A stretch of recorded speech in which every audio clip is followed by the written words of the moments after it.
दोस्तों नमस्ते। भारत में भ्रमिष्ठों की संख्या, माफ कीजिएगा, भ्रमिष्ठों की शब्द का इस्तेमाल मुझे नहीं करना चाहिए था, भ्रमनिष्ठों की संख्या, जो अपने मन के अंदर भ्रम निर्माण करते हैं और उसी भ्रम पर निष्ठा रखकर ऐसे ही होगा, ऐसे जिनको लगता है, इन लोगों को मैं भ्रमनिष्ठ मानता हूं। ऐसे में कम्युनिस्टों की तो भरमार है ही है, लेकिन अब साथ ही साथ कांग्रेस के नेता भी ऐसे भ्रमनिष्ठों में आ गए हैं। कांग्रेस के साथ जाते जाते अब इनमें महाराष्ट्र के उद्धव ठाकरे भी सम्मिलित हो गए। ये अपने ही मन के अंदर जो भ्रम पैदा करते हैं और उसी भ्रम पर निष्ठा रखकर यही सत्य है ऐसा समझते हैं और उसी के आधार पर राजनीतिक बयानबाजियां करते जाते हैं। हाल ही में मैंने सुना कि महाराष्ट्र के पूर्व मुख्यमंत्री, शिवसेना उबाठा गुट के नेता उद्धव बाळासाहेब ठाकरे, इन्होंने नरेंद्र मोदी ने जो लक्षद्वीप के समुद्र किनारे किया उसको समुद्र नाट्य कहा। मतलब उनको लगता है कि ये मोदी ने बड़ा नाट्य खेला है, नाटकीय ढंग से कुछ किया है, अपने आप को सुर्खियों में रखने के लिए किया है। अब आजकल उद्धव ठाकरे को मोदी, अमित शाह, देवेंद्र फडणवीस जो कुछ भी करते हैं वो नाटक ही लगता है। हो जाता है ऐसे कभी कभी, जब अपने चीजों को नाटकीय अंदाज में जब पेश किया जाता है तो दूसरे जो करते हैं वो नाटक लगने लगता है। अब ये उद्धव ठाकरे को जो नाटक लगने लगा है या वो जो भी कुछ बोल रहे हैं वो कांग्रेस के संगति के कारण बोल रहे हैं, और कांग्रेस को भी पिछले कुछ दिनों से कम्युनिस्टों के साम्यवादी विचारधारा का संसर्ग हुआ है ऐसा लग रहा है।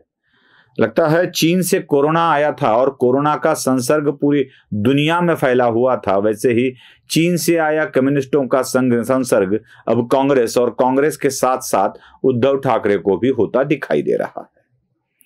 मुझे एक बात पर मैं हूं कि चलो ठीक है, आप मोदी से नफरत करते हो कर लो, आप मोदी का राजकीय विरोध करते हो कर लो, कोई आपत्ति नहीं है हमें। आपके विरोध करने से ना करने से मोदी को कुछ फर्क पड़ने वाला नहीं है। ऐसे थोड़ी होता है कि सूरज के ऊपर आप थूक दे तो सूरज ठंडा हो जाएगा, ऐसे नहीं होता है। आप ऊपर मुंह करके थूकोगे तो पृथ्वी के गुरुत्वाकर्षण बल से वो थूक आपके ही मुंह पर आकर गिरेगी। यह साधा नियम आपको पता होना चाहिए। तो थूक दो, हमें कोई दिक्कत नहीं है, आपके करने से कोई फर्क नहीं पड़ता है।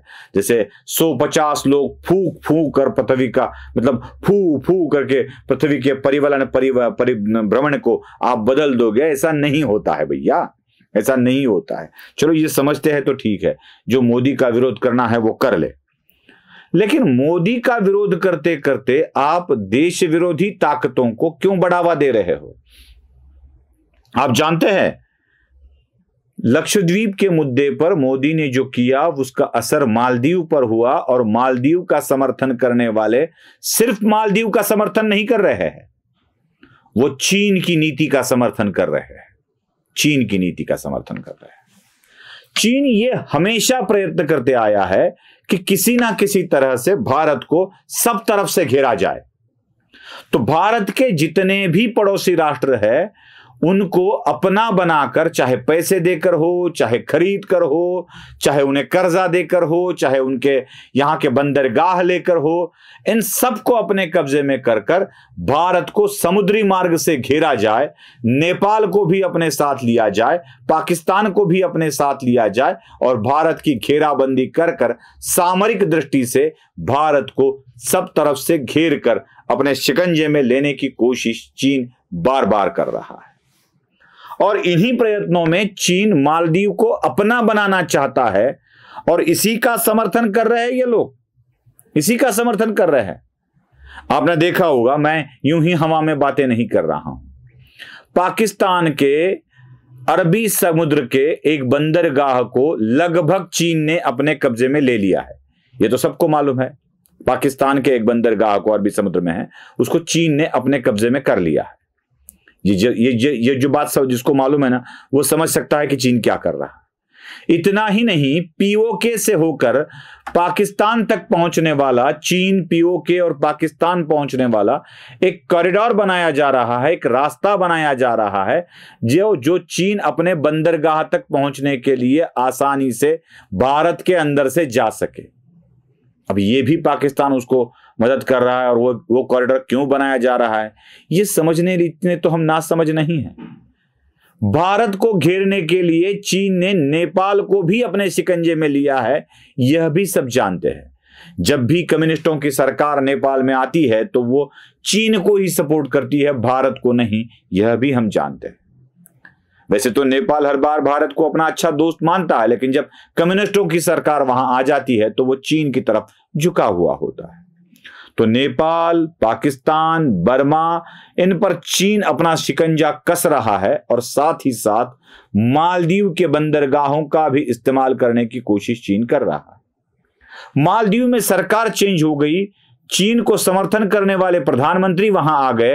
पहले भारत को समर्थन करने वाले थे, अब चीन का समर्थन करने वाले हैं।